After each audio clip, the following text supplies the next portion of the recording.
Hi Aquarius, welcome to your December 2022 reading. This will be a general reading for you guys, sign of Aquarius, Sun, Moon, and Ascendant. Let's just see what December may look like. Now, as usual, I am reading this just a couple of months in advance, so some of these energies may be with you a little earlier. I'm kind of early to mid-ish October at this point when I'm reading this, and they will go up on November the 1st, but they are a December reading, as the thumbnail indicates. All right. Again, some of these energies may start a little sooner than December.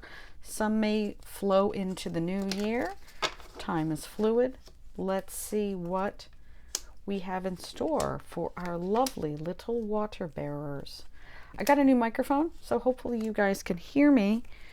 I have a little bit of a new setup. I've got a new above camera. I have a little makeshift light box, so hopefully we won't have as much glare. Let's adjust it at that point. Sorry, that's too much. Okay, there we go. Bottom of the deck, we have the card of Leo, the card of strength. As you can see, we've got that little Leo right there. We have our lovely little birds of freedom, birds of strength. I think that looks like a little cardinal or a lion. It's a card of patience. It's a card of perseverance. It's a card of, obviously, strength. Let's center mass energy of that is coming with you from November into December. We have Four of Pentacles hanging on to something a little bit too hard. He's a cute little piggy. Oh, I told you I've got a new light box. That's my ring light. So, Five of Pentacles clinging to something for the sake of just clinging on to it. There's no real purpose. That energy is crossed with Seven of Pentacles, growth. If we don't have, nothing wrong with saving. I'm just going to put that out there now. There's nothing wrong with saving, but you're also not doing as much as you could with your resources. They're both Pentacles, so at the end of December, we do have Capricorn season.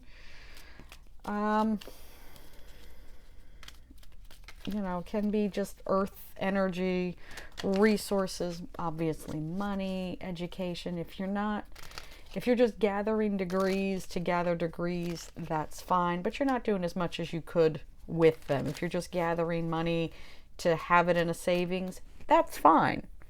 But investing it might put it to a bit more use. Base of the reading. Yeah. Six of Swords, biting off more than you can chew. Obviously he's gathered up all of those swords and hang on with them with his tail, but this one and this one are let go. I think he bit off more than he could chew.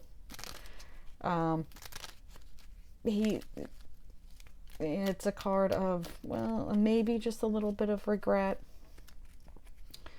I love this deck because if you want something, if you're clutching onto something, you're kind of hoarding it like a pig. This guy's a rat. Ill-gotten gains is essentially what's off of this bottom of the card. Maybe being a bit deceptive. There's nothing wrong with self-preservation and saying that my needs come first. Obviously, your needs do come before anybody else's. Put the airbag on yourself before you assist anybody else. But perhaps you've put a little too much stock in that. That's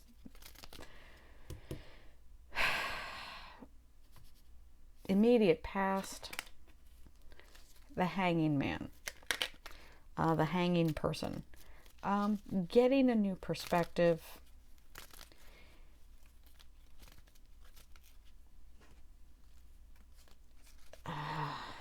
How am I? perhaps you were feeling a bit too open in the past. It's our second major arcana of the reading. If you were feeling a bit too either open or a bit too closed off, could run either way. You've gotten that fresh perspective. You've gotten that new perspective where that could be where this was coming from. You were feeling a little bit too vulnerable, so you kind of shut down. Maybe in October or November. He is in the past.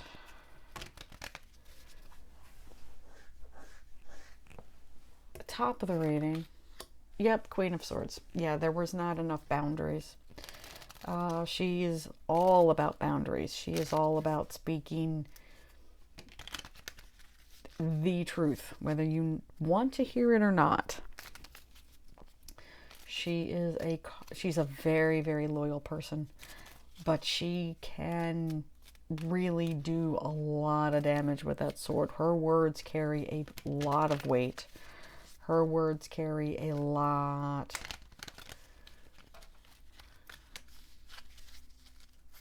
She definitely has better boundaries than maybe you had in the past. Her time is her time. Her money is her money. Her kingdom is her kingdom. So you want to bear that in mind. And it's interesting that the crown is at the top of the spread. I like that. Even her bird has a crown. I don't know if you guys can see that. Even her falcon, another bird of more freedom, has that crown. Immediate future. 5 of Wands. Organization. I like to call that the fights that must be had. It's not really a fight. It's not really an argument. There's no anger in there. I mean, if you look at their faces, they're kind of almost smiling. Will it focus?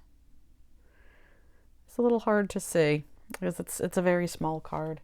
But they're almost kind of smiling. They're having a bit of fun.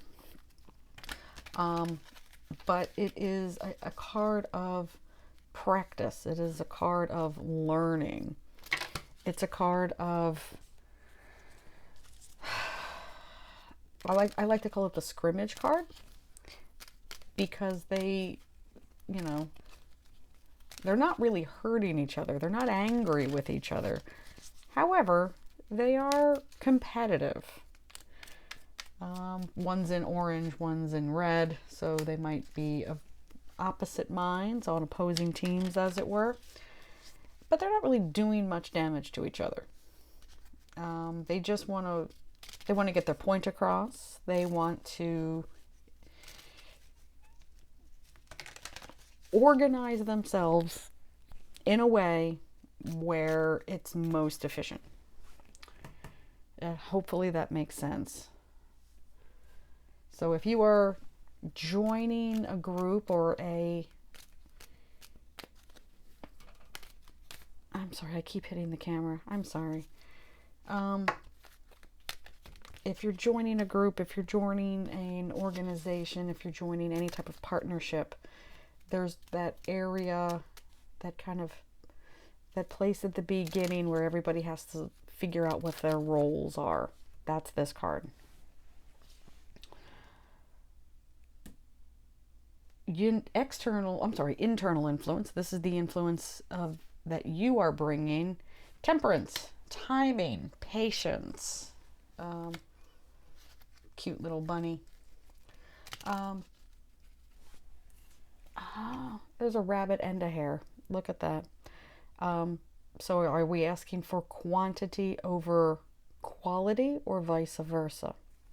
You have to ask yourself what you want. Do you want the slow and the steady? Do you want the victory? Do you want the slow built foundation, or do you want the quick win? That's what that card of temperance is. It's a card of perfect timing. External influence. 10 of Swords. The end of a very painful situation. He almost looks like a little porcupine or a little hedgehog. The end of a very, very painful situation. It's another card of learning. It's a 10, it's the top of the suit. There's nowhere else to go except for back to one. And just shake those swords out and starting over. So that's the energy that is coming with you. Something is coming to an end. I wouldn't be surprised if the next two cards we found an ace.